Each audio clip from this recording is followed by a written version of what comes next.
Hi, ನಾನು ಅಕ್ಷಯ್ ಅಂತ ಹೇಳಿ. ನಾನು ಮೈಸೂರಿಂದ ಬಂದಿರೋದು. ನಾನು ಇಂಜಿನಿಯರಿಂಗ್ ಕಂಪ್ಲೀಟ್ ಮಾಡಿದ್ದೀನಿ. 2020 ಪಾಸ್ ಔಟು CS ಬ್ರಾಂಚಲ್ಲಿ. ಆಮೇಲೆ ನಾನು ಟೆಕ್ ಬ್ಯಾಕ್ಗ್ರೌಂಡಲ್ಲಿ ವರ್ಕ್ ಮಾಡ್ತಿದ್ದೆ. ರಿಸರ್ಚ್ನಿಂದ ನಾನು ಜಾಬ್ ಕಳ್ಕೊಂಡೆ. ಅರೌಂಡ್ ಒಂದು 4 to 5 ಮಂತ್ಸು ಜಾಬ್ ಸರ್ಚ್ ಮಾಡ್ತಿದ್ದೆ. ನನಗೆಲ್ಲೂ ಜಾಬ್ ಆಗಿರಲಿಲ್ಲ. ಅದಾದಮೇಲೆ ನನ್ನ ಫ್ರೆಂಡು ಎವಿಷನ್ ಪ್ಲ್ಯಾಟ್ಫಾರ್ಮ್ಗೆ ಜಾಯ್ನ್ ಆಗು ಅಂತ ಸಜೆಸ್ಟ್ ಮಾಡಿದ್ರು. ನಾನು ಎವಿಷನ್ ಪ್ಲ್ಯಾಟ್ಫಾರ್ಮ್ಗೆ ಜಾಯ್ನ್ ಆದೆ. ಇಂಟರ್ನ್ಶಿಪ್ ಕೋರ್ಸ್ ಮಾಡಿದೆ.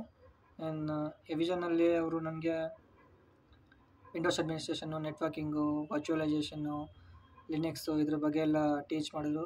ಇನ್ಡೆಪ್ತಾಗಿ ಕಾನ್ಸೆಪ್ಟ್ ಎಲ್ಲ ಟೀಚ್ ಮಾಡಿದ್ರು. ಅದಾದಮೇಲೆ ನನಗೆ ಇಂಟರ್ವ್ಯೂ ಕಾಲ್ಸ್ ಕೂಡ ಬರೋಕ್ಕೆ ಸ್ಟಾರ್ಟ್ ಆಯಿತು.